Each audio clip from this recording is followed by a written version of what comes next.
Llegué a la Ciudad de México con lo indispensable: una mochila, una maleta y la ilusión de que mi vida comenzaría de verdad. Conseguí una beca en la UNAM y un empleo de medio tiempo que apenas alcanzaba para pagar renta, transporte y comida. No me importaba. Sabía que la vida en la capital no era fácil, pero venía con la mentalidad de aguantar lo que fuera. Mi primer gran problema fue el hospedaje. No podía darme el lujo de rentar un departamento solo, ni siquiera compartir con alguien en zonas más caras. Necesitaba lo más barato posible. Me pasé días buscando opciones hasta que encontré un anuncio en internet.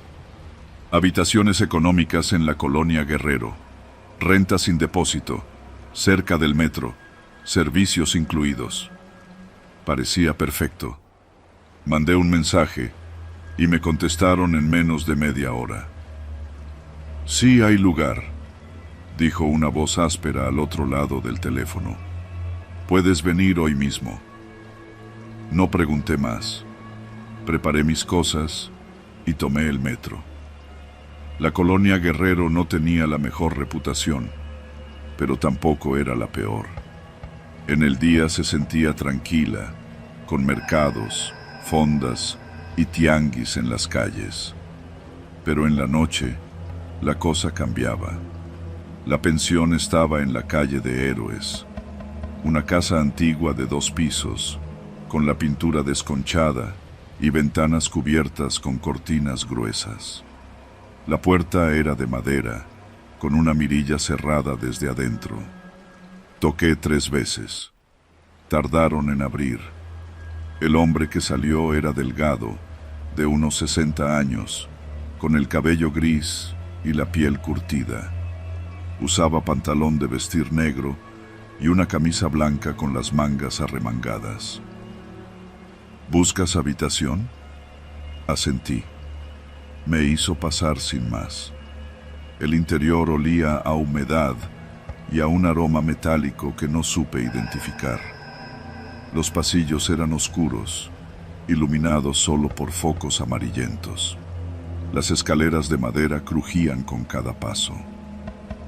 «Este es el cuarto», dijo, señalando una puerta al final del pasillo. Era una habitación pequeña con una cama individual, un buró viejo y una ventana diminuta que daba a un patio lleno de plantas secas.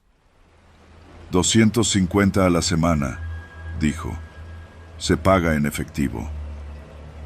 «¿Cómo me comunico con usted si necesito algo?» «No hay teléfono. Solo toca mi puerta. Estoy en la planta baja». No me dio su nombre. Aún así, acepté. Me quedé esa misma noche. Y ahí empezó todo. Las primeras noches fueron normales. Iba a la universidad por la mañana, trabajaba por la tarde y regresaba a dormir. Pero poco a poco empecé a notar cosas raras. Las paredes tenían manchas oscuras que parecían haber sido cubiertas con pintura barata, como si intentaran tapar algo. Había puertas con candados gruesos por fuera. No tenía sentido. ¿Por qué cerrar habitaciones vacías? Lo más inquietante era el sonido. Cada noche, cuando todo estaba en silencio, escuchaba murmullos, bajos, ininteligibles, como si alguien hablara detrás de las paredes. Una madrugada, escuché golpes. Eran secos, espaciados, como si alguien estuviera aporreando una de las puertas cerradas. Me levanté. Caminé descalzo por el pasillo oscuro hasta la última puerta. Pegué el oído. Nada. Y entonces, la mirilla de la puerta se abrió. Un instante. Un solo segundo. Me quedé congelado. No esperé a ver qué había detrás. Me encerré en mi cuarto y no dormí. A la mañana siguiente, decidí preguntar. Caminé hasta una tiendita en la esquina y, como quien no quiere la cosa, le mencioné a la señora que rentaba en la pensión de Héroes. Su expresión cambió. Esa casa no debería estar rentando. ¿Por qué? Suspiró y miró hacia la calle, como si alguien pudiera estar escuchando. Hace años, ahí hubo un negocio. ¿Un prostíbulo? Negó con la cabeza. Algo peor. Me contó que la casa había sido clausurada tras una redada. Se decía que ahí operaba una red de trata de personas. Las víctimas eran jóvenes, traídas de otros estados con la promesa de trabajo. Algunas fueron rescatadas, otras nunca aparecieron. Si eres listo, muchacho, te sales de ahí.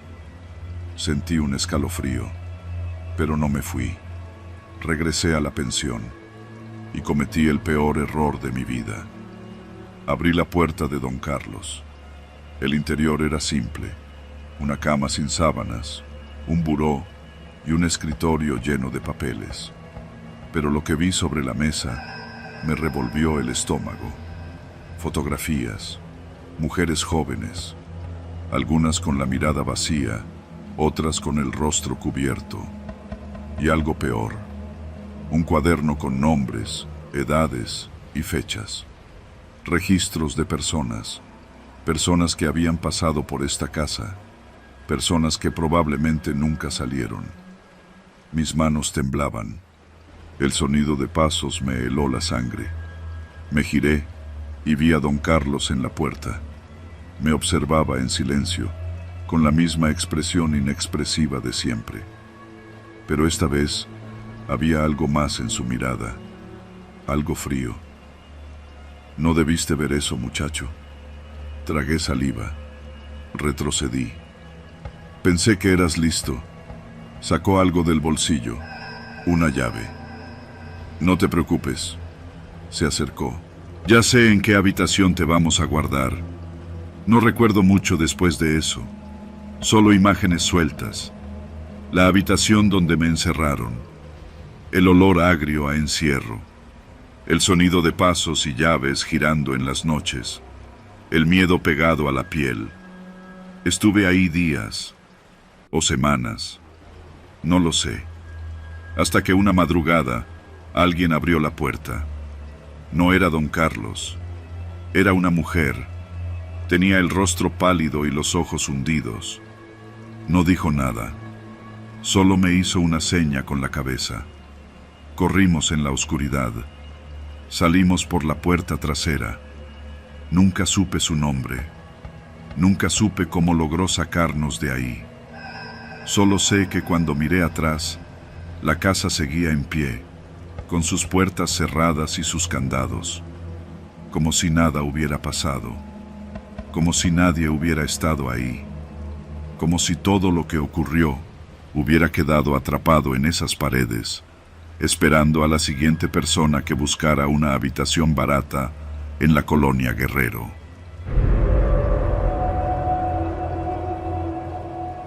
La colonia Guerrero siempre ha tenido mala fama.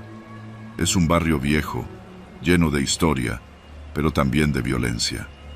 Crecí ahí, en una vecindad de pasillos estrechos y paredes con humedad, donde las puertas nunca se cerraban con llave del todo porque, si algo pasaba, lo mejor era poder salir corriendo sin obstáculos. Sabíamos bien cómo funcionaban las cosas. Aprendimos desde niños a identificar quiénes eran vecinos comunes y quiénes eran peligrosos. Nos acostumbramos a los balazos a lo lejos y a los rumores de cuerpos que aparecían en terrenos baldíos. Pero nada nos preparó para la moto verde. Dicen que apareció por primera vez una madrugada de agosto.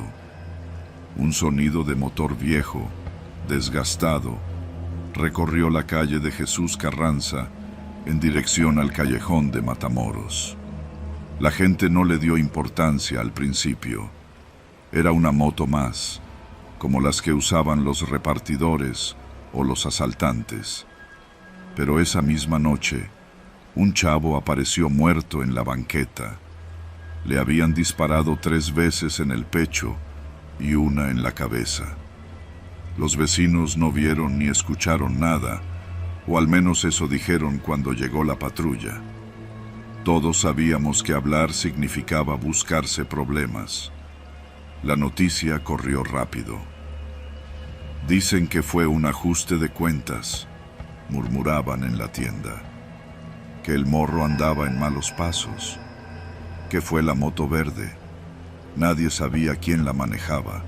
No tenía placas, no tenía faros, solo pasaba. Y si la veías, morías. Después del primer muerto, vino el segundo, y luego el tercero. Las víctimas no tenían nada en común. No eran del mismo grupo, ni del mismo barrio. Algunos eran pandilleros, otros eran albañiles, un señor que vendía tamales en las mañanas. La única constante era la moto. Las calles se vaciaban al anochecer. Nadie quería arriesgarse a estar afuera cuando el motor rugiera en la distancia. Mi mamá me lo dijo claro. Si escuchas la moto, te metes. No ves, no preguntas. Hice caso, hasta que una noche la vi. Eran casi las 11:30. Yo había salido a comprar unas papas en la tienda de la esquina. Caminé rápido, con la capucha bien puesta y la mirada en el suelo. Todo estaba en silencio, demasiado silencio. Y entonces la escuché. El rugido del motor resonó en la calle, haciéndose más fuerte a cada segundo. Me congelé. La moto apareció al final de la cuadra. Era más vieja de lo que imaginé. Verde opaco, con partes desgastadas por el uso. El conductor llevaba un casco negro, sin visor, y una chamarra gruesa. No redujo la velocidad. No miró a los lados. Pero entonces pasó frente a mí y giró la cabeza. Lo vi. No supe describir lo que sentí. No le vi la cara, pero sentí que me miraba directo a los ojos. Mi piel se erizó. Seguí caminando, como si nada hubiera pasado, como si no acabara de sentir la muerte rozándome el hombro. Llegué a casa, cerré la puerta con seguro y no dormí en toda la noche. Los días pasaron. Me convencí de que había tenido suerte, de que si no me había disparado, era porque no me había considerado un objetivo. Pero entonces comenzaron las pesadillas. En mis sueños, la moto recorría la calle una y otra vez. El conductor se detenía frente a mi casa, se quitaba el casco, y debajo de él no había rostro, solo una sombra oscura, sin boca ni ojos.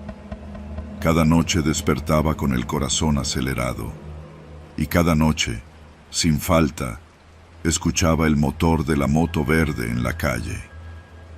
Una tarde, mientras ayudaba a mi mamá a barrer el pasillo de la vecindad, un señor se acercó. Era don Raúl, un viejo que llevaba décadas en la colonia. «Muchacho, ¿tú viste la moto?», preguntó en voz baja. Mi pulso se aceleró. «¿Por qué lo dice?». Me miró con seriedad. «Porque ya no sales en la noche, y porque desde que la viste, pasa más seguido por aquí». Tragué saliva. «¿Usted sabe quién es?». Raúl negó con la cabeza. «Nadie sabe. Pero hay algo que tienes que entender. Si te vio, es porque tarde o temprano te va a buscar. No dormí esa noche, ni la siguiente, ni la siguiente».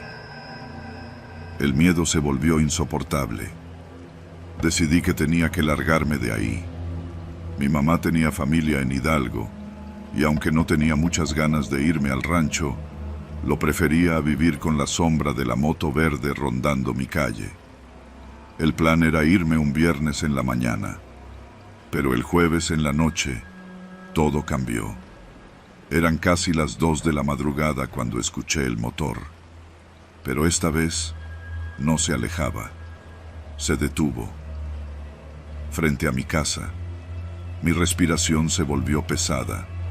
Sabía que no debía mirar, sabía que no debía asomarme, pero lo hice. Me acerqué lentamente a la ventana, moviendo apenas la cortina, y ahí estaba.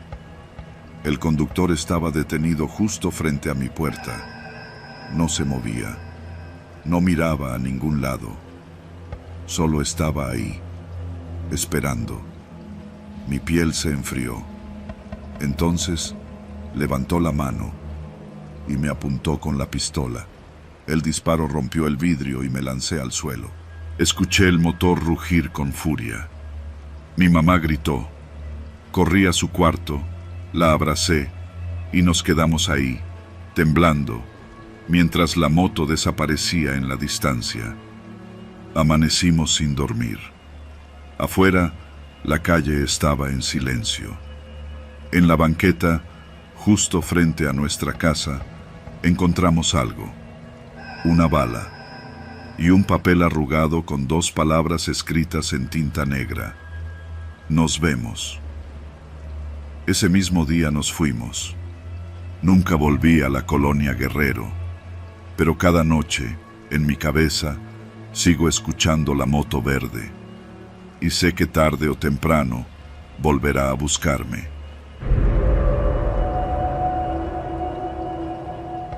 Nunca me había gustado organizar fiestas, no porque no me gustara el desmadre, sino porque siempre que alguien hace una, termina lidiando con los problemas. Los que se pelean, los que vomitan en el sillón, los que llegan con gente desconocida.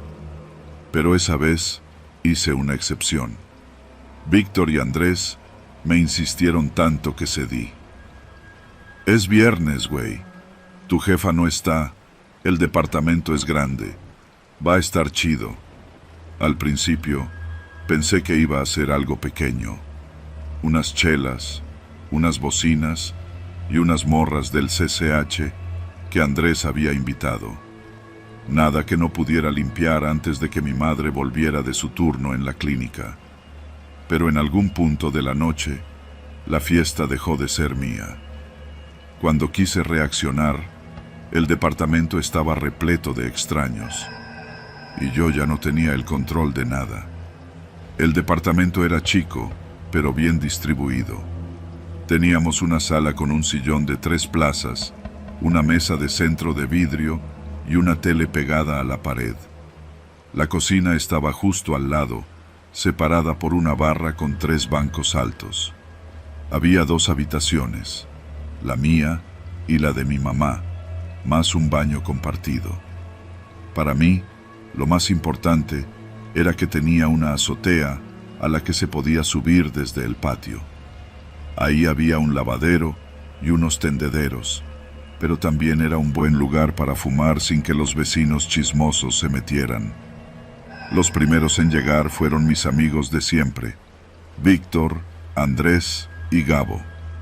Se trajeron un cartón de cervezas y 2 botellas de tequila barato.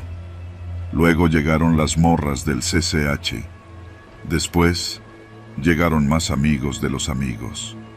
Para cuando me di cuenta, había más de 20 personas en mi casa. Alguien llevó una bocina más grande y el reggaetón subió de volumen. La música retumbaba en las paredes. Los vecinos golpearon el techo un par de veces, pero nadie les hizo caso. Yo solo respiré hondo y me convencí de que podía manejarlo. No podía estar más equivocado. Tocaron la puerta. ¿Esperas a alguien más?, preguntó Andrés. No. Víctor ya estaba abriendo. Entraron 3 tipos. No los conocía. Llevaban chamarras negras y el cabello bien cortado, como si fueran cholos de la vieja escuela. Nos dijeron que había fiesta. Se miraron entre ellos y sonrieron con esa expresión que deja en claro que no piensan pedir permiso.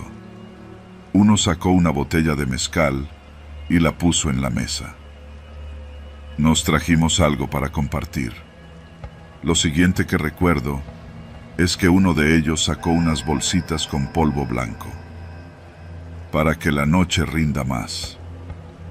Algunos se rieron, otros no supieron qué hacer. Yo estaba entre los segundos. Quise decir algo, pero no me salían las palabras. Y, como siempre, me quedé callado. Poco a poco, los extraños tomaron el control de la fiesta. La botella de mezcal desapareció en cuestión de minutos. Luego sacaron otra. Las bolsitas empezaron a rodar entre los invitados. Al principio, solo los más valientes se animaron, pero bastaron 2 líneas para que todo se descontrolara.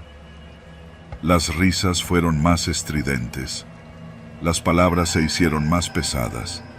Las parejas empezaron a formarse en los rincones oscuros del departamento. En un momento, Víctor me pasó el brazo por los hombros y me preguntó: ¿estás disfrutando tu fiesta, güey? No supe qué responder. Ya no era mi fiesta. Los desconocidos empezaron a ponerse agresivos. Uno de ellos, el más alto, tomó de la cintura a una de las chavas y le susurró algo al oído. Ella intentó apartarlo, pero él solo se rió.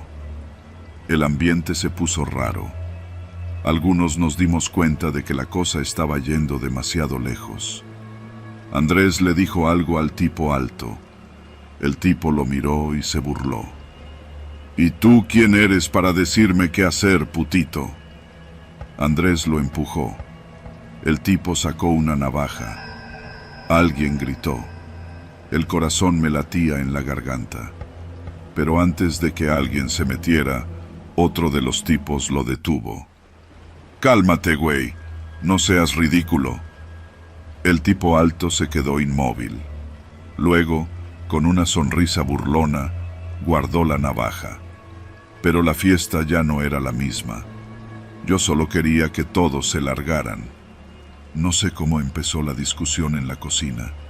Solo escuché los gritos, los empujones, el sonido de un vaso rompiéndose contra el suelo. Fui hacia allá, pero antes de llegar, el disparo. Un estruendo seco que hizo que la música se apagara. Por un segundo, nadie se movió. Luego, la confusión. La gente empezó a correr, a gritar, a empujarse. Los desconocidos ya no tenían sonrisas en la cara. Uno de ellos miraba el suelo, paralizado. Lo seguí con la vista. El tipo alto estaba tirado. Su sudadera se oscurecía en el estómago. La sangre se filtraba entre las baldosas. No sé quién fue el primero en salir corriendo.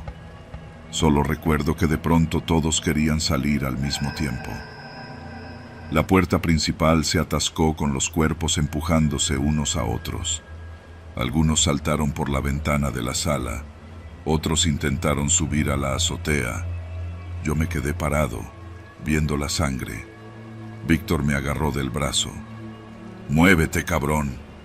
Entonces alguien gritó: «¡Viene la tira!». La patrulla apareció en la calle. Las luces rojas y azules iluminaron la sala, y supe que todo había acabado. Los policías se llevaron a los que no alcanzaron a escapar. El tipo alto murió en el suelo de mi cocina. El otro, el que disparó, desapareció entre la gente. Mi madre llegó al amanecer y me encontró sentado en la banqueta. No me gritó, no me preguntó nada, solo me miró como si no me reconociera. No volví a ver a la mayoría de los que estuvieron ahí. Víctor y Andrés cambiaron de número. La chava que el tipo alto había intentado tocar dejó la escuela. Yo sigo aquí. Cada vez que entro a la cocina, veo la mancha en el suelo. No importa cuántas veces la limpie, siempre está ahí, como un recordatorio de la noche en que la música dejó de sonar, de la fiesta que nunca terminó.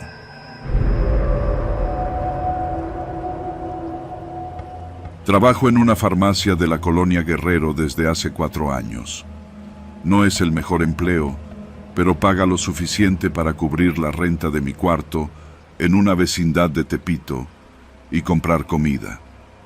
Hago turnos nocturnos, desde las 5 de la tarde hasta la 1 de la madrugada. Es pesado, pero la paga es mejor, y las propinas de los borrachos que compran condones y bebidas energéticas ayudan. Frente a la farmacia hay un puesto de quesadillas. Lleva ahí desde que tengo memoria.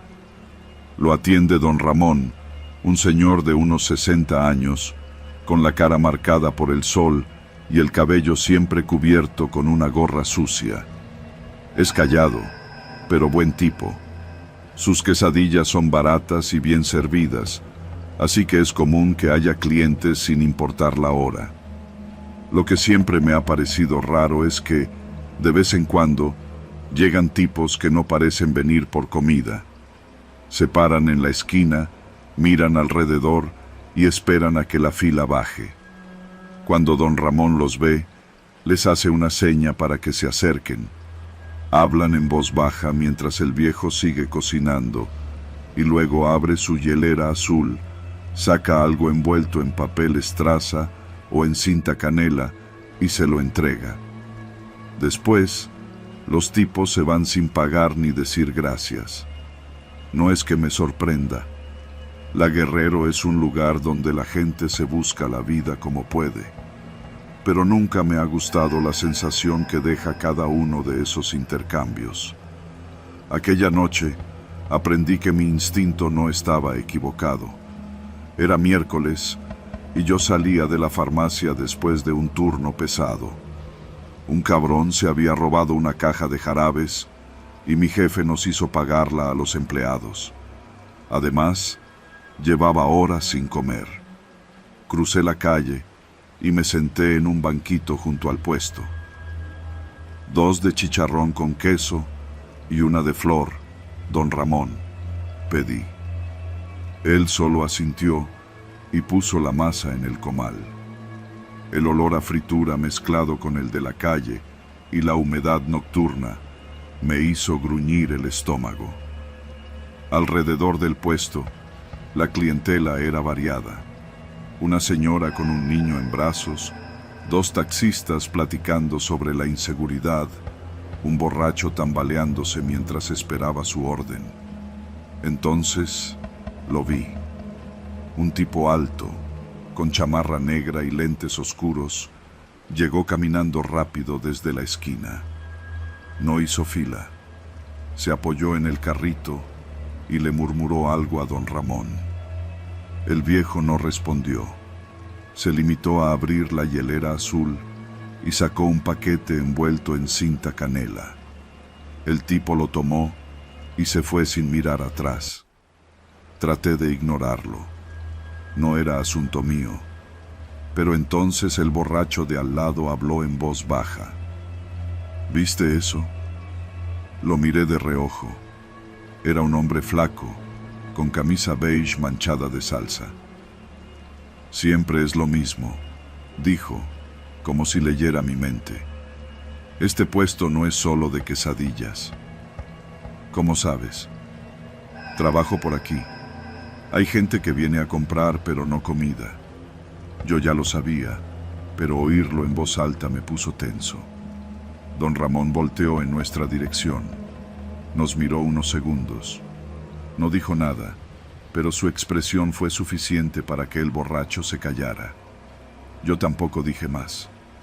Cuando mis quesadillas estuvieron listas, las tomé con prisa y me alejé unos metros, pero no me fui.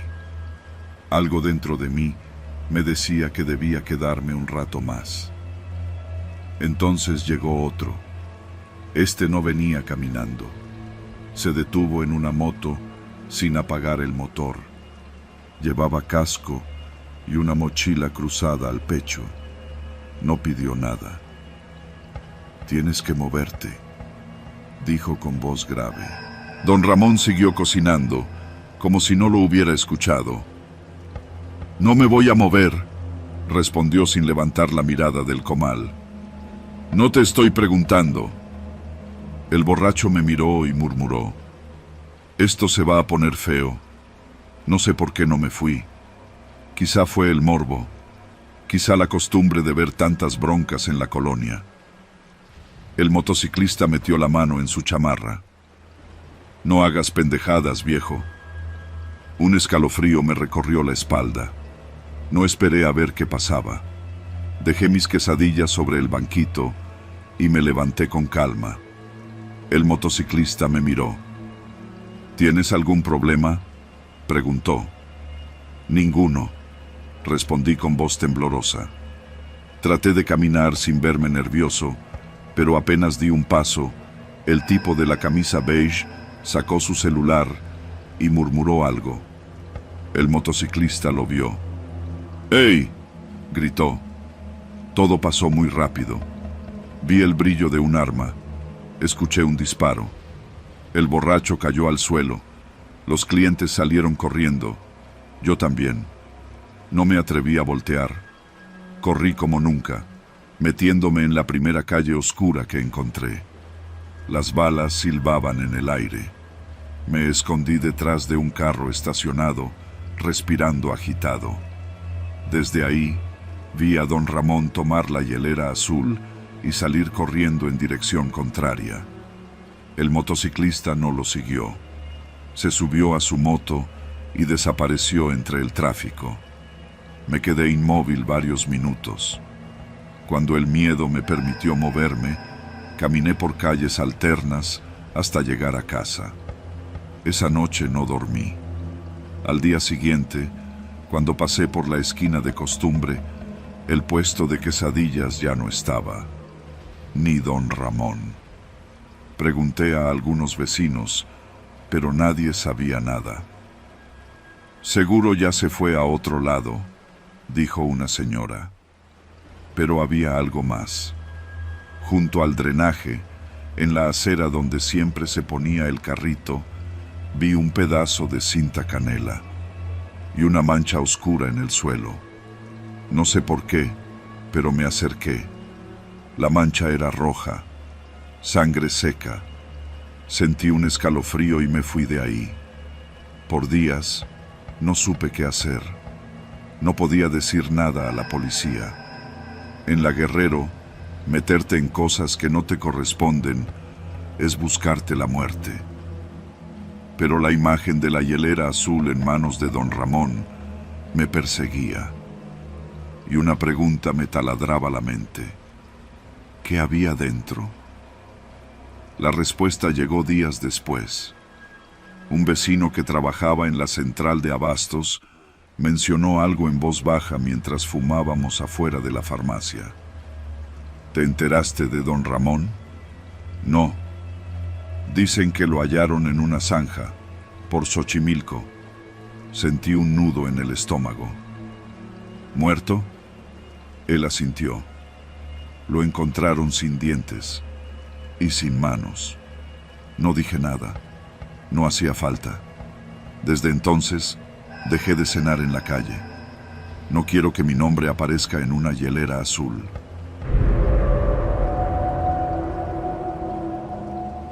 La colonia Guerrero no es un lugar para distraerse. Aquí, si no conoces las calles, te pierdes. Y si te pierdes, es probable que no salgas. Todos los que crecimos en este barrio sabemos que la vida se mueve en sombras. El ruido de los mercados en el día, los murmullos de las calles en la noche. Los problemas se esconden a plena vista, y la parroquia de los santos Cosme y Damián no era la excepción. Habíamos escuchado rumores sobre lo que había dentro. Dinero de limosnas, sí, pero también otros guardaditos. Oro viejo, documentos que valían más que una casa, cosas que solo la gente equivocada busca. El conejo, el chino, Lalo y yo nos convencimos de que dar el golpe era buena idea. Sabíamos que entrar a robar en una iglesia era otra liga, pero el dinero lo valía. Lo planeamos bien. Sabíamos que las misas terminaban a las 9, que el padre vivía en la casa parroquial a un lado y que los monaguillos cerraban con candado la puerta principal antes de irse. Solo quedaban algunos guardias nocturnos, pero si nos movíamos rápido, no sería problema. Lo que no sabíamos es que la parroquia guardaba secretos que nadie debía encontrar. Entramos por la parte trasera, la que usaban los monaguillos y los encargados de limpieza. No había cámaras. La reja tenía un candado viejo que Lalo abrió en segundos con una pinza corta pernos. Adentro, todo olía a madera vieja, incienso y humedad. La iglesia estaba oscura, iluminada solo por la tenue luz de las velas que quedaban encendidas en el altar. Caminamos en fila, con pasos rápidos pero silenciosos, hasta la sacristía. Ahí debía estar la caja fuerte. «Esta chingadera no se abre fácil», susurró el chino, pasando la mano por la puerta de metal. El conejo sacó la barra con la que planeábamos forzarla, pero antes de intentarlo, Lalo, que estaba revisando un mueble cercano, encontró algo más interesante. Una puerta, de madera gruesa, casi oculta detrás de una estantería con libros viejos. «Aquí hay algo», murmuró, empujándola. Se abrió con facilidad, y detrás había escaleras. Nadie habló, solo nos miramos. Sabíamos que no debíamos bajar, pero la curiosidad y la avaricia pueden más que la prudencia. Bajamos. Los escalones eran de piedra, gastados por el tiempo. El aire se volvía más denso a cada paso. No sabíamos cuánto habíamos descendido, pero la iglesia arriba ya se sentía lejana. Y entonces llegamos. Era un cuarto enorme, con estanterías repletas de cajas, reliquias, frascos con etiquetas amarillentas. En el centro, un escritorio de madera oscura y detrás, un altar con velas apagadas. Lalo fue el primero en abrir una de las cajas. Joyas, anillos con piedras enormes, cadenas de oro con crucifijos incrustados. El conejo abrió otra. Documentos, cartas viejas con firmas elegantes, sellos de hace décadas, quizás siglos, papeles con nombres, fechas, cantidades de dinero anotadas en tinta que ya se desvanecía. «No sé qué chingados es esto, pero nos lo llevamos todo», dijo el conejo, con la respiración entrecortada por la emoción. Empezamos a llenar las mochilas con lo que cupo, pero entonces las campanas sonaron. No se suponía que debían sonar, y lo hicieron con una fuerza que retumbó en las paredes de piedra. «Vámonos», dije, sin pensarlo dos veces. Corrimos. Pero al llegar a la sacristía, la puerta trasera por donde habíamos entrado estaba cerrada. Cerrada con candado. No hubo tiempo de preguntar cómo pasó, porque en ese momento escuchamos las voces. Al principio creí que eran rezos, pero no eran cánticos, eran murmullos, como si varias personas estuvieran hablando en distintos puntos de la iglesia al mismo tiempo. No se escuchaban palabras claras, solo frases cortadas, palabras sueltas, y luego pasos. El conejo fue el primero en verlos. 3 hombres de negro, de pie entre las bancas. No llevaban sotanas, no llevaban cruces, solo estaban ahí, quietos, como si hubieran estado esperando. Uno de ellos dio un paso adelante. «Pongan todo en el suelo». Su voz era grave, sin enojo pero sin paciencia. El conejo apretó la mochila. «¿Quiénes son ustedes?». El hombre no respondió. Solo levantó la mano y chasqueó los dedos. De las sombras se acercaron 2 más. Lalo sacó un cuchillo. Váyanse a la verga. No lo dejaron terminar. Uno de los hombres sacó una pistola y la cargó con un movimiento limpio. Nadie se movió. No queremos problemas, dije, con las manos alzadas. El hombre sonrió. Demasiado tarde. El conejo fue el primero en moverse. Tiró la mochila al suelo y corrió en dirección opuesta. Eso nos desató a todos. Lalo lo siguió. El chino y yo nos metimos por una puerta lateral que daba a la nave principal. Corrimos entre los bancos, saltamos por una reja baja y caímos en el patio trasero. Nos lanzamos hacia la barda. El chino escaló primero. Yo estaba a la mitad cuando escuché el disparo. Me solté y caí de espaldas. No sé cuánto tiempo estuve aturdido. Solo recuerdo que el chino me jaló del brazo y me ayudó a levantarme. No miramos atrás. Corrimos hasta que las piernas no dieron más. Nunca encontramos al conejo ni a Lalo. No hubo noticias. No hubo denuncias. Solo desaparecieron. La colonia Guerrero olvidó rápido. Así es aquí. El chino y yo nos alejamos. Cambiamos de barrio. Cambiamos de vida. Pero nunca dejamos de pensar en lo que encontramos en esa parroquia, ni en los hombres que la protegían, ni en lo que realmente escondían esos papeles. Porque en la colonia Guerrero hay puertas que nunca debimos abrir.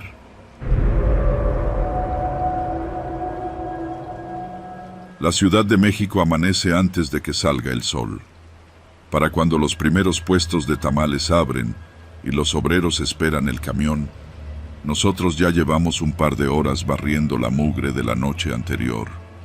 Llevo más de 15 años con este trabajo. No es bonito ni bien pagado, pero me acostumbré. Me volví invisible. La gente pasa junto a mí sin mirarme, como si fuera parte del paisaje, y eso tiene su ventaja. He visto cosas que nadie más nota. Por eso sé que, en la colonia Guerrero, hay un callejón donde las bolsas de basura no son solo basura. Al principio no le di importancia. En esta ciudad se encuentra de todo en la calle: colchones orinados, muebles rotos, ratas aplastadas por coches, gatos muertos. Pero un día, mientras barría la esquina de ese callejón, noté algo raro. Una bolsa negra más grande de lo normal. El plástico estaba tenso, hinchado, y tenía un olor peor que el de la carne podrida. Me acerqué con cuidado, cubriéndome la nariz con el antebrazo. Toqué la bolsa con el palo de la escoba y sentí que algo pesado se movía dentro. Pensé que era un perro muerto. No sería la primera vez. Le di otro empujón y un brazo salió rodando. Un brazo humano. Me quedé quieto, sin respirar. Los dedos estaban tiesos, con la piel amoratada y las uñas llenas de mugre. No era posible. El corazón me latía en los oídos. Miré a los lados, esperando ver a alguien que pudiera confirmar lo que estaba viendo. Pero las calles estaban vacías. La ciudad aún dormía. Mi primer instinto fue correr. No sé por qué. Supongo que el miedo. No quería problemas. Tomé mi carrito y me alejé del callejón sin mirar atrás. Pasaron 2 semanas. No dije nada. Pensé que tal vez alguien más había encontrado el brazo y lo había reportado. Pero no vi patrullas. No hubo noticias. Nadie habló de un crimen. Nada. Entonces encontré otro bulto. Esta vez, la bolsa estaba menos apretada. Apenas la toqué, el plástico se rasgó y algo cayó al suelo con un golpe sordo. Una pierna. Ahogué un grito. Era demasiado.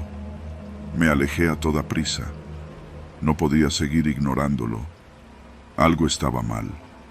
Alguien estaba dejando partes de un cuerpo en ese callejón. Pero no llamé a la policía, porque empecé a notar algo raro en los vecinos. Nadie hablaba de la basura en el callejón. No la mencionaban, ni siquiera cuando estaba frente a ellos. Las tienditas de la zona nunca tiraban su basura ahí. Ningún borracho pasaba por esa esquina. Era como si todos supieran algo, pero prefirieran hacer como que no existía. Esa idea me hizo sentir frío en la espalda. Si yo había visto algo, ellos también. Y si no decían nada, era por miedo. El miedo se volvió real cuando desapareció Diana. Era una muchacha de 20 años. Vivía con su mamá en la vecindad de la esquina. Trabajaba en una tortillería y siempre volvía tarde porque cerraban hasta las 10. Una noche no regresó. Los vecinos pegaron carteles. La mamá lloraba en la puerta de su casa. Vinieron reporteros, policías, todos preguntando lo mismo. ¿Alguien la vio? Nadie la vio. La última persona en hablar con ella fue su jefe, que dijo que salió como siempre, con su uniforme y una bolsa de tortillas para su mamá. Y luego, nada. La policía buscó en las cámaras de seguridad de la zona, pero justo en el tramo donde se cortaba la señal, estaba el callejón de la basura. Fue ahí donde encontraron su cuerpo. Uno de los perros de la policía se puso a olfatear entre los montones de basura, rascó un par de veces y luego empezó a ladrar como loco. Los oficiales abrieron una de las bolsas más grandes y ahí estaba Diana, o lo que quedaba de ella. A partir de ese día, el callejón dejó de ser un secreto. Ahora era una escena del crimen. La noticia se regó por toda la colonia.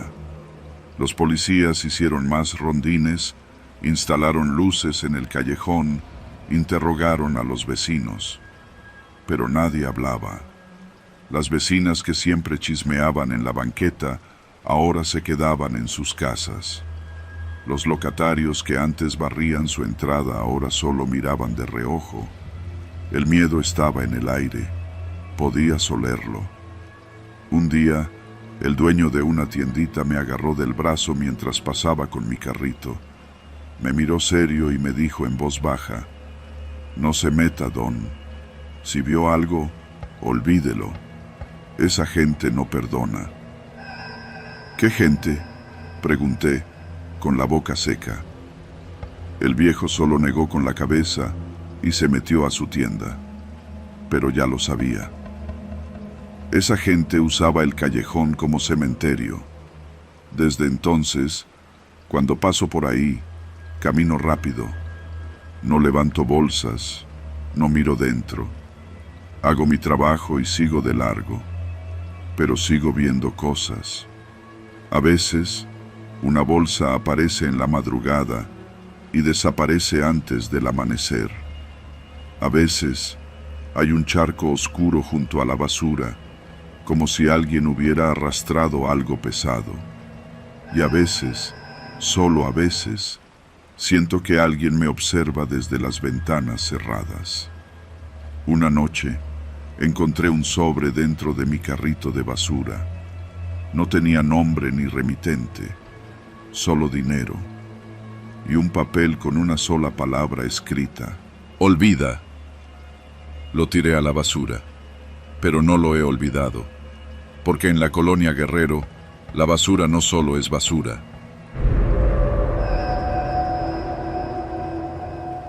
Eran las 9 de la noche cuando llegué al bar en la colonia Guerrero. El lugar no era precisamente elegante, pero en las fotos de Google Maps se veía decente. Una fachada de ladrillo con luces neón parpadeando y un par de mesas en la banqueta donde los clientes tomaban cerveza barata. Desde dentro se escuchaban risas, música de banda y el sonido de vasos chocando. Respiré hondo antes de entrar. Había pasado semanas platicando con Emiliano por Instagram. Un tipo que parecía buena onda, ingeniero, amante de la música, con un sentido del humor que me atrapó desde la primera conversación. No era el clásico guapo de revista, pero se veía bien en las fotos, y lo más importante, me hacía reír. Quedamos de vernos en este bar porque, según él, tenía la mejor michelada de la ciudad. Lo esperé en la mesa más cercana a la entrada, revisando el celular cada 5 minutos. Pasaron 15 minutos, luego 30. Seguro está atorado en el tráfico, pensé, dándome ánimos. Le escribí un mensaje. Ya llegué. Estoy en la mesa de la entrada. Nada. Pasó una hora.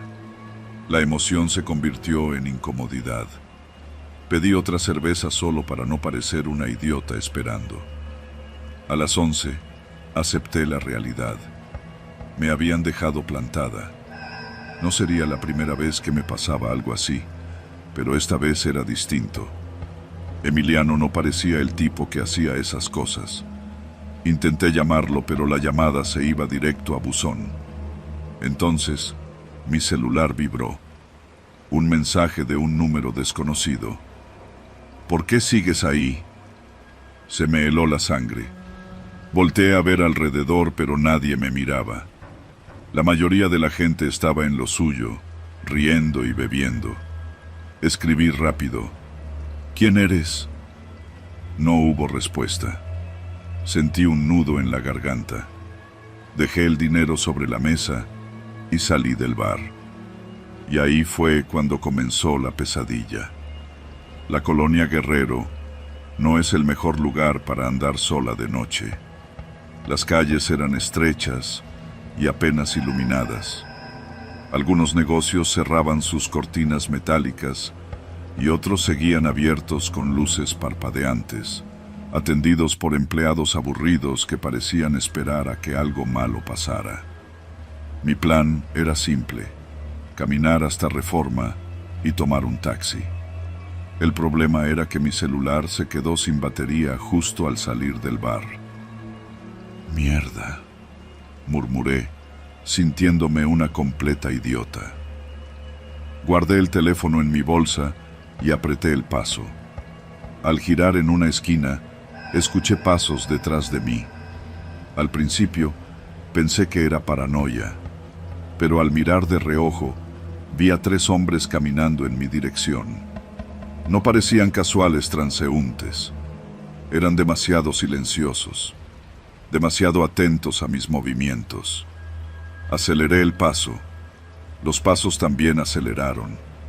El aire frío me llenó los pulmones mientras la adrenalina me recorría el cuerpo.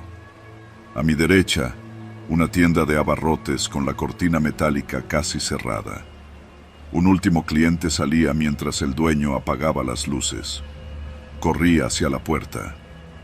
«Disculpe, ¿puedo hacer una llamada?», supliqué. El hombre me miró de arriba abajo y negó con la cabeza. «Ya estamos cerrando». Antes de que pudiera insistir, bajó la cortina con un estruendo. Me quedé helada. Volteé de nuevo. Los hombres estaban más cerca. Corrí. El corazón me latía en la garganta. Cada esquina se sentía como un callejón sin salida. Cada sombra parecía esconder a alguien más. Giré en una calle con edificios viejos y banquetas estrechas. Algunos departamentos tenían las ventanas rotas o cubiertas con cartones. No podía seguir corriendo sin rumbo. Necesitaba un escondite. Vi un zaguán entreabierto y entré sin pensarlo 2 veces. El lugar olía a orines y humedad. Era un pasillo largo con puertas cerradas. Me pegué a la pared y contuve la respiración. Desde la calle, escuché pasos. Los hombres se detuvieron justo frente al zaguán. «Se metió aquí», susurró uno. Cerré los ojos. El sonido de un encendedor hizo eco en la calle. «No hay prisa». Uno de ellos se quedó en la entrada. Los otros dos siguieron caminando. Esperaban que tarde o temprano saliera. Me quedé quieta. Minutos que parecían horas pasaron. El tipo encendió un cigarro y se apoyó en el zaguán. No había escapatoria. Tenía que salir antes de que se les ocurriera revisar el pasillo. Respiré hondo y caminé hacia la puerta. La abrí de golpe y salí corriendo. Empujé al tipo y lo tomé por sorpresa. «¡Pinche vieja!», gritó, tirando el cigarro. Los otros dos voltearon de inmediato. Corrí sin ver atrás. Corrí hasta que me ardieron los pulmones, hasta que las calles comenzaron a verse distintas, más oscuras, más vacías, hasta que me di cuenta de que estaba perdida. Me encontré en una calle sin luces, con una iglesia abandonada en la esquina. Las puertas estaban cerradas con cadenas oxidadas. Un callejón se extendía a la derecha, lleno de bolsas de basura y escombros. Escuché risas a lo lejos. Los hombres me habían seguido. No podía seguir corriendo. Me metí en el callejón y me escondí detrás de un contenedor. Las voces se acercaron. «Debe estar por aquí». Pegué la espalda a la pared y contuve la respiración. Uno de ellos pateó una botella de vidrio. «Si la agarramos, ¿qué hacemos con ella?». «Depende. A ver si vale la pena». Tuve que morderme la mano para no gritar. Uno de ellos se asomó al callejón. Mi cuerpo se paralizó. El hombre escaneó la zona y por un instante su mirada se cruzó con la mía.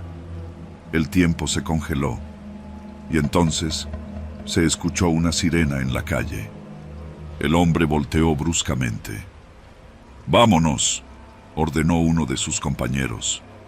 Los vi correr en dirección contraria. Esperé hasta que sus pasos se perdieron en la distancia. No sé cuánto tiempo pasé ahí, con la espalda contra la pared y el corazón martillándome el pecho. Cuando finalmente reuní el valor para salir del callejón, la ciudad estaba vacía. Solo entonces comprendí que no fue la patrulla lo que los espantó. Fue una coincidencia.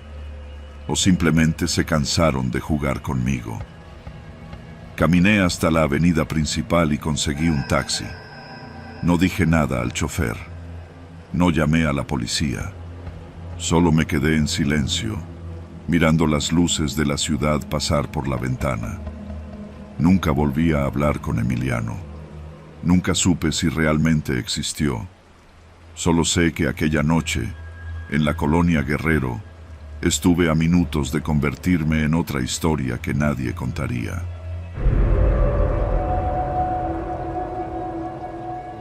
Vivir en la colonia Guerrero te hace desconfiado por naturaleza.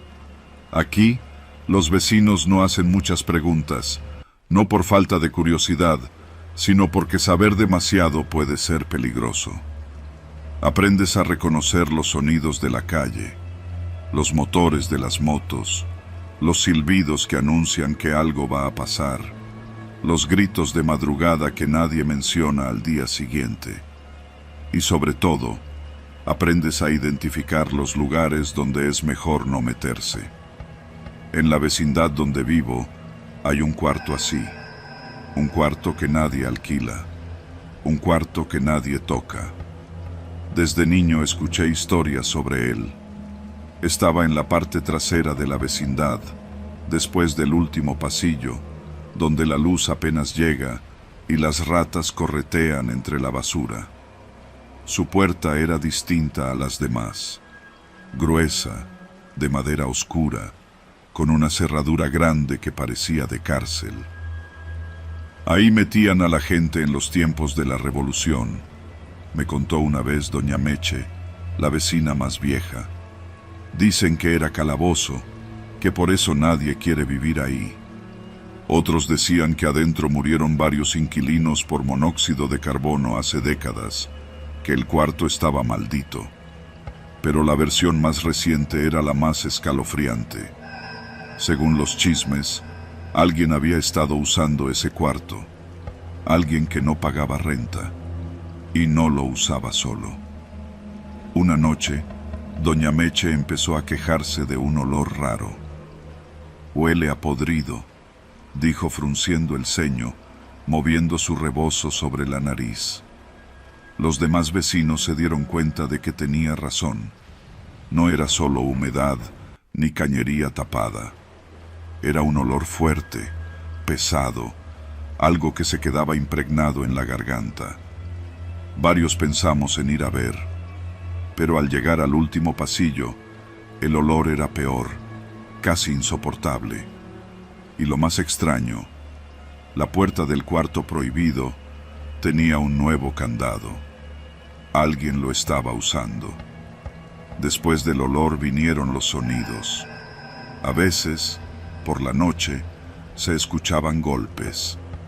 Otros decían haber oído murmullos, como si alguien estuviera susurrando ahí dentro. Una madrugada, don Ezequiel, un albañil que vivía en la vecindad desde hacía 20 años, juró haber escuchado un grito ahogado, como si alguien tratara de pedir ayuda. Pero nadie hizo nada, porque en la Guerrero, la curiosidad mata. Una noche, un par de policías tocaron la puerta de la vecindad. Decían que tenían una denuncia anónima. Nos reportaron actividad sospechosa en la parte trasera. Los vecinos nos quedamos quietos. Nadie quería hablar. Nadie quería señalar el cuarto prohibido. Pero cuando los policías avanzaron por el pasillo, todos los seguimos con la mirada. Golpearon la puerta del cuarto. «¡Policía! ¡Abran!». Silencio. Uno de los agentes intentó forzar la cerradura. Nada. Pero entonces, el otro señaló algo. Por debajo de la puerta, una mancha oscura se extendía sobre el suelo de cemento. Era sangre. Con una palanca, los policías rompieron el candado. La puerta se abrió con un rechinido largo y desesperante. El olor nos golpeó de golpe. Un hedor pútrido, ácido, que hizo que varios se taparan la nariz y otros simplemente vomitaran en el suelo. Los policías iluminaron el interior con sus linternas. Primero vimos el colchón viejo, lleno de manchas. Luego, las cadenas en la pared. Y finalmente, el cuerpo, o lo que quedaba de él. Era un hombre. Estaba atado con las manos hacia arriba, la piel llena de cortes. Su boca estaba cubierta con cinta, pero sus ojos estaban abiertos. Llevaba días muerto. Los policías hicieron preguntas. Nadie respondió. No porque no supiéramos algo, sino porque nadie quería estar en la lista de los siguientes en entrar y no salir. Sacaron el cuerpo esa misma noche. Sellaron la puerta con cinta amarilla. Pero lo que más miedo me dio fue lo que dijeron los policías antes de irse. No hay huellas. No hay señales de entrada forzada. Alguien tenía la llave. Esa noche no dormimos. Y a la mañana siguiente, la cinta amarilla había desaparecido. Y en la puerta del cuarto prohibido había un nuevo candado.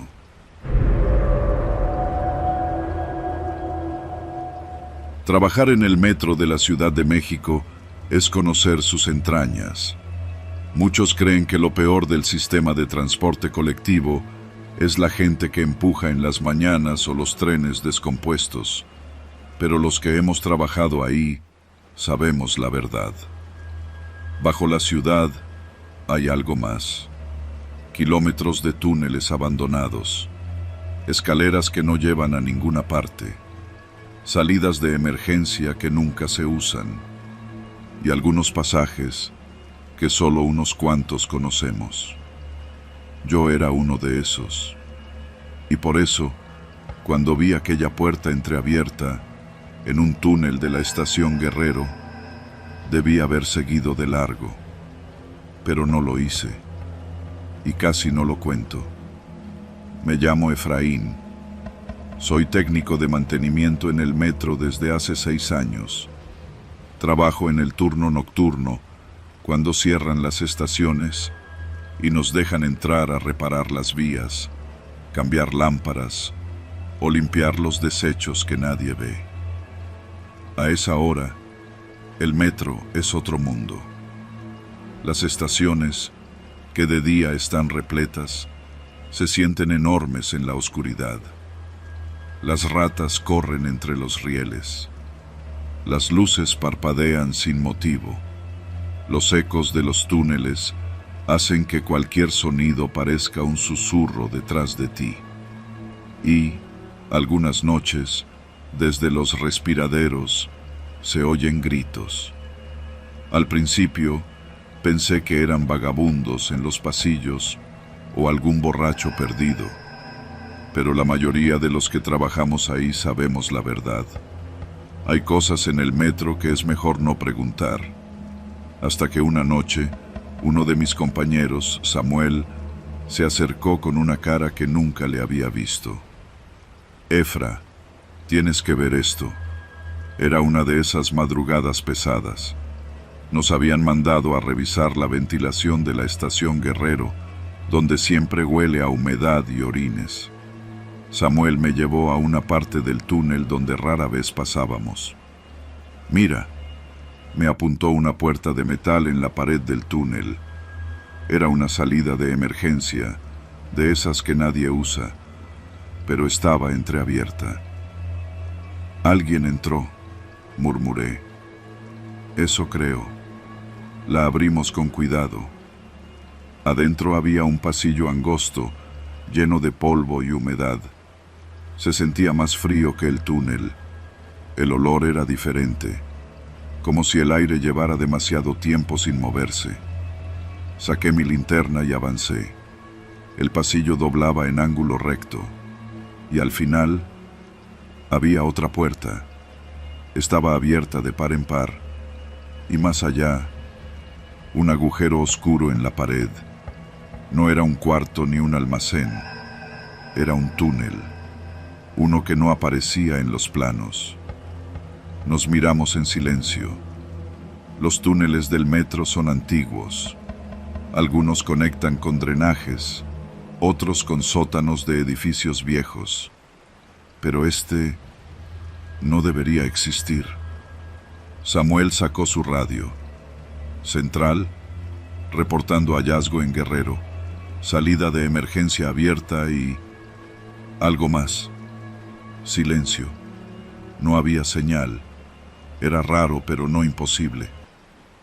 Voy a entrar, dije. Samuel me vio como si estuviera loco. Efra, no mames. Solo un poco. No esperé su respuesta. Avancé con la linterna. El túnel era estrecho, con paredes de ladrillo viejo. El suelo estaba lleno de tierra y basura, pero lo que me detuvo en seco fueron las huellas, no de ratas, no de perros, huellas de zapatos, muchas.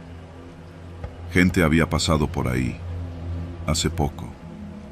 Samuel me siguió en silencio. Más adelante, el túnel se dividía en dos. Uno bajaba en una pendiente oscura, el otro seguía recto, y ahí, en la pared, había algo escrito con spray, una flecha y una palabra: salida. Pero lo más raro no fue eso. A los pies de la flecha había una mochila abierta, con algo tirado junto a ella, un zapato, de mujer, pequeño, y con sangre seca en la suela. Nos miramos en silencio. Samuel tragó saliva. Esto ya no es un túnel viejo, Efra. Tenía razón. Aquí había pasado algo. Algo que no querían que viéramos. Levanté la mochila. Adentro había un celular sin batería, unas llaves un boleto del metro con fecha de hacía 3 días y un pedazo de tela arrancado de una blusa. Mi estómago se revolvió. Nos largamos, susurró Samuel. Le iba a responder cuando escuchamos un ruido, un golpe seco, más adelante en el túnel. No de algo cayendo, de alguien moviéndose. Samuel se tensó. Apagué mi linterna. Escuchamos. Respiraciones, pasos. No estábamos solos. Samuel me jaló del brazo. Vámonos. Pero yo no podía dejarlo así. Seguí las huellas un poco más. El túnel terminaba en una escalera de concreto. Arriba, una compuerta de metal. La empujé con cuidado. Crujió. Vi luz tenue del otro lado. Era una calle. Pero no cualquier calle. Era un callejón de la colonia Guerrero. Un pasaje que conectaba el metro con las sombras de la ciudad. Samuel estaba pálido. Efra, ya vámonos. Y entonces lo vimos. En el suelo, junto a la salida, un mechón de cabello pegado con sangre. Y más adelante, marcas de arrastre en la tierra, como si algo hubiera sido jalado fuera del túnel. Mi pecho se encogió. Sentí una presencia, no en el túnel, en la calle. Nos estaban viendo. No nos quedamos a averiguar quién. Regresamos a la estación lo más rápido que pudimos. Cuando reportamos lo que vimos, nuestros supervisores se miraron entre ellos. No hicieron preguntas. No llamaron a la policía. Solo dijeron, cierren la puerta, y nunca volvimos a escuchar de eso. No volví a ese pasillo, pero algunas noches, cuando camino por los túneles, cuando el último tren se va y las luces parpadean, aún escucho algo. Respiraciones en la oscuridad, pasos donde no debería haber nadie, y gritos, lejanos, subterráneos, pidiendo ayuda, gritos que nadie más escucha, o que nadie quiere escuchar.